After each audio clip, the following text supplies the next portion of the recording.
Welcome everybody.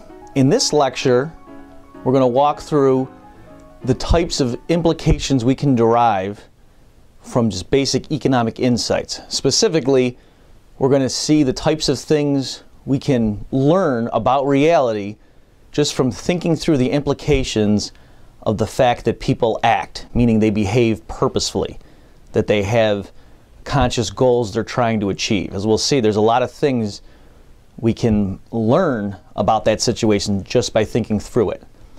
Let me start though by giving a review of what we covered in the last lecture.